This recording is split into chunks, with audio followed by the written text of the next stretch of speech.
Hi, I'm Dan Aubuchon, and welcome back to the Joy of Tennis Teaching.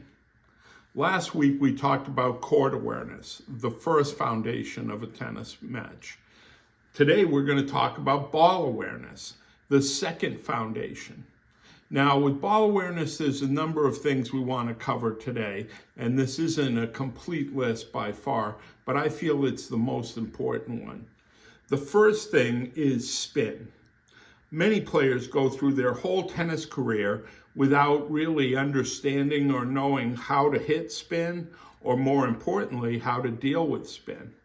So on the ground strokes, there's basically two spins. There's top spin, where the ball rises up and comes down and bounces high. And then there's underspin or backspin, where the ball rotates backwards and the flight is descending, and when it hits the ground, if it's hit properly, the ball stays low. Now, those two spins are very important for us to know, but it's also important to know how to deal with them. And this next little story illustrates how, as a teacher, we have to be aware of spin because it can really mess up our students. When I was the training director for Peterborough Wash International, we used to do practice teaching sessions at the end of the program. And one time we were doing this practice teaching, and I had recruited one of my neighbors who had never played tennis before. She was probably in her middle 60s, and she went out on the court and agreed to try a tennis lesson.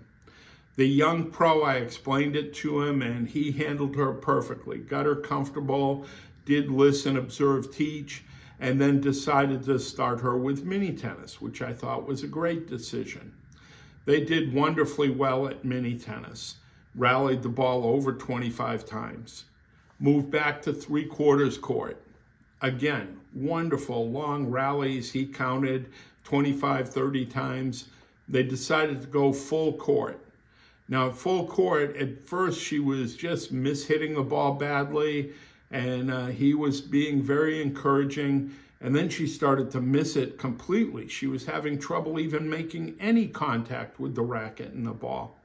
And the pro started to panic, and he was trying to encourage her and tell her all kinds of good things, slow down the swing and all this, and finally his panic got to the level where he was saying, watch the ball, which is definitely something that we do not allow our coaches to say, because it's wrong. So I had some other training professionals watching this lesson with me, and I asked them, do you see what happened here? And they couldn't see it either.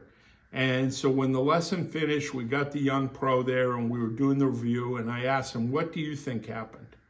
And he said, I don't know. She did great in mini tennis, great at three-quarter court. Full-length court, she started missing the ball. And I said, well, why do you think she started doing so badly after she was doing great earlier? He said, I think she got tired. And like most tennis coaches, he started blaming the student for what went wrong. So I explained it to him. When you were doing mini tennis, what kind of spin were you hitting? And he says, oh, well, just, pretty flat, maybe a little backspin to control the ball. Right. And when you did three-quarter court, what kind of spin did you do? And he said, same thing, pretty flat, a little bit of underspin, so the ball would bounce up at a good height for her.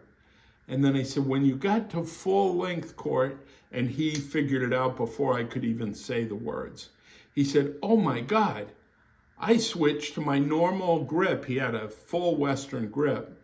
So the ball had heavy topspin. And I said, right. And all of a sudden the ball was bouncing high. After you trained her how to hit medium bouncing balls, you suddenly switched to a high bouncing ball without educating her on how to deal with that ball. So it's a great lesson for all of us, and I know this pro has never forgotten it, to be aware of what you are doing and how it affects the student. So that's aspect one, the spin of the ball. Aspect two is the height of the ball over the net. And there's a great drill, one of my all-time favorite drills for helping students, and that's the drill that we call the 1-2-3 anticipation drill. Now in this drill, the student receiving the ball is over here, and I would feed the ball. And before my ball crossed the net, they have to predict whether it lands in zone 1, zone 2, or zone 3. And at first they're confused. Well, how do I do that? And I said, well, just give it a try. And they might not be so good at it at first. They're just guessing what the height of the ball is going to be, what the landing zone is going to be. And then I explained the secret to this drill is watching the height of the ball over the net. Even if it's medium pace shot, if it's very high over the net, it will land in zone 3. Most of the time, the ball will land in zone 2. And so when the players start getting the feel for this, they're preparing so much earlier because they're judging the ball. What do you have to do if the ball's in zone 1? Well, you have to move in. What do you have to do if the ball's in zone 3? Well, you have to move back. What do you do if the ball's in zone 2? Nothing. You just stand there. This is why people do so much better hitting with their pro than they do playing with their friends. When they're rallying with the pro purposely is making most of his or her balls land in zone 2.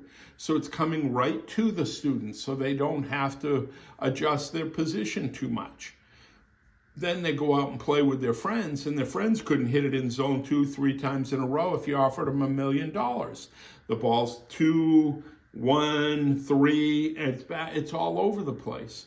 So this drill here helps players to move in and out and adjust very well.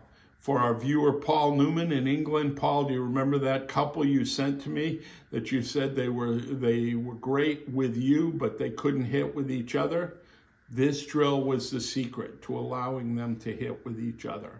So again, this 1, 2, 3 anticipation drill is one of the most valuable drills that I have ever used with any student. It really helps them to adjust to the ball, and it raises their ball awareness level much more than the old phrase, just watch the ball. And the final thing that we're going to talk about is the ball itself. Our little demonstration ball here is a foam ball that they use in teaching kids and short court. There's every tennis ball manufacturer, Wilson, Penn, Slazenger, Tretorn, Dunlop. They all have different trade secret formulations for how they make their ball, for the rubber compound, the wool covering. And there are specific guidelines of the size of the ball and the bounce parameters, but every ball is different. And so experiment around with different balls and you'll see what I mean. There's also regular duty balls, which are a little lighter with the coating, and extra duty balls, or hard court balls, they sometimes call them, that'll last a little longer.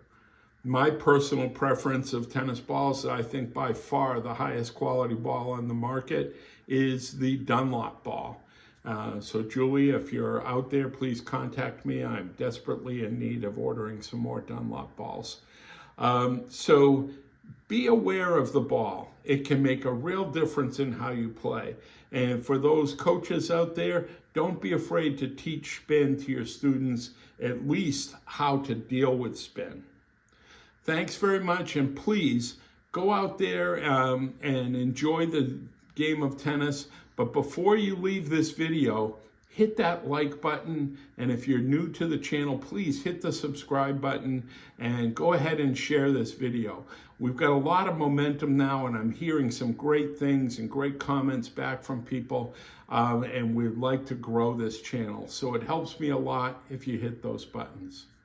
Thanks, and be joyful.